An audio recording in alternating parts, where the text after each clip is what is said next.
que foram multadas. O Procon em São Paulo, atualizando, falou em 40 estabelecimentos por falta de informação ou sobrepreço dos testes de Covid-19 no estado. Sobre esse assunto, a gente conversa agora com o diretor executivo da entidade, Fernando Capês. Fernando, muito boa tarde. A primeira dúvida que eu tenho é a seguinte: quando a gente fala em multa, essas farmácias, esses estabelecimentos comerciais foram multados em qual o valor dessa multa?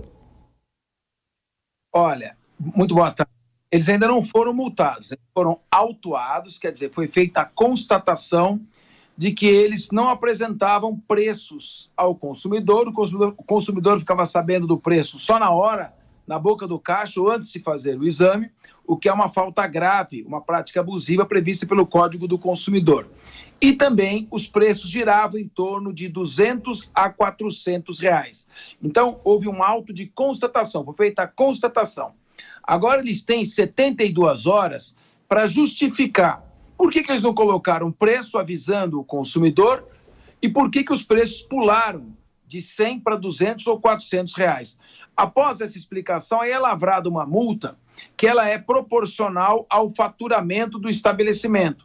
O estabelecimento pequeno é multado de 40 a 100 mil reais, médio de 250 a 500 mil reais. E um estabelecimento grande, uma cadeia de laboratórios, por exemplo, a multa pode chegar até 11 milhões de reais. O Procon não deseja aplicar esta multa em ninguém.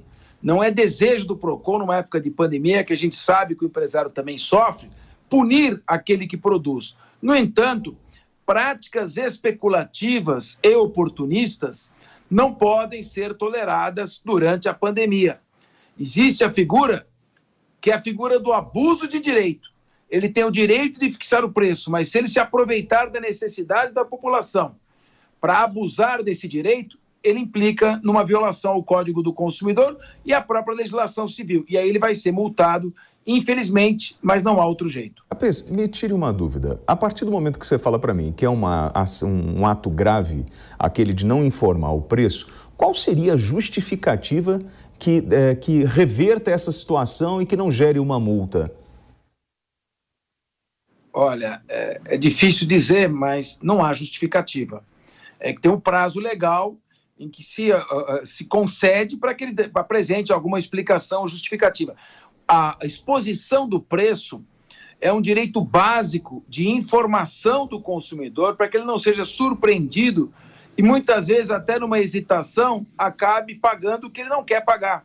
Então, a loja atrai ele para o seu interior por não colocar e expor os preços, e lá dentro ele fica constrangido, ou então apressado, já ficou muito tempo na fila, e ele não vê outra alternativa a não ser pagar. Então, estas que não informaram o preço, a gente não gosta de antecipar julgamento, mas é praticamente impossível que não sejam multadas. E aquelas que estão praticando valores de 200 a 400 reais, também, quais são as explicações de ordem macroeconômica? Pagaram mais pelo seu fornecedor, compraram mais caro o produto e estão repassando esse prejuízo ao consumidor? Ou é simplesmente má fé mesmo, oportunismo e ganância? Numa época como essa, se o Estado não intervier no domínio econômico, se ele não intervier no mercado e deixar ficar livremente a fixação do preço, o fornecedor vai ter uma vantagem muito grande, porque o consumidor está desesperado.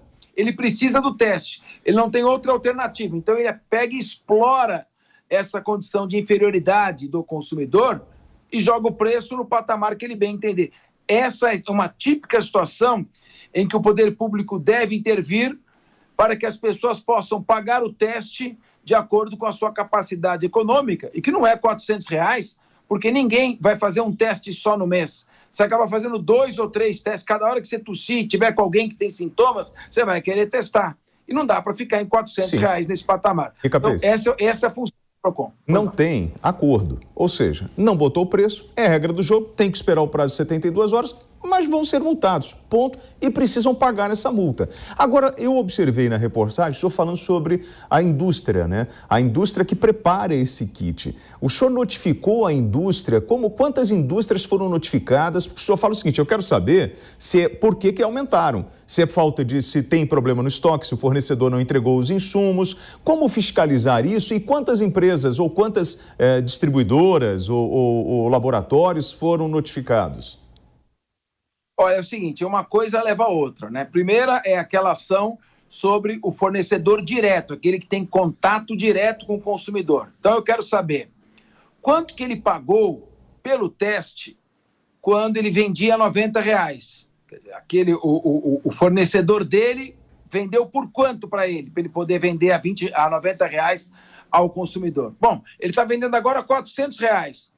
Quanto que ele está pagando esse teste para vender a R$400? Se ele disser, olha, eu comprei a 70 e vendi a 90, e agora eu comprei a 350 e estou vendendo a 400. Opa, então eu tenho que ir em cima de quem vendeu para você por 350. Aí nós vamos perseguindo aquela cadeia de fornecimento, até chegar em quem é o responsável pela especulação. Assim nós fizemos também no botijão de gás, fizemos assim também com os preços da cesta básica, dos alimentos da cesta básica nos supermercados, e assim é que faremos. Mas, na maioria dos casos, é a própria farmácia ou laboratório que está aumentando por conta própria, porque está vendo que aumentou muito a demanda e quer obter um lucro. Eles têm que lembrar que o core business dele, quer dizer, a atividade principal, eles vão ganhar na venda de remédio. Essa prestação de serviço é episódica, é excepcional. Se usar de ganância agora e tratar mal o consumidor tem também que olhar qual é a farmácia que está desrespeitando o seu direito e querendo ter um lucro abusivo em cima dele nesse momento, além da multa que o PROCON vai aplicar. Agora, vamos lá. Os senhores fizeram a vistoria, foram 80 estabelecimentos vistoriados. Hoje eu entrei numa farmácia e percebi que o kit está alto, que não tem o preço do kit na prateleira. Para onde eu ligo? Para quem eu denuncio? Qual é o caminho mais rápido para falar com o PROCON? Legal, ótima pergunta. Olha, olhando um preço que está, em regra, acima de R$150, chegou no estabelecimento, o preço acima de R$150, ele praticamente é indiscutível que é abusivo. Então, guarda essa sigla, PROCON SP. PROCON SP.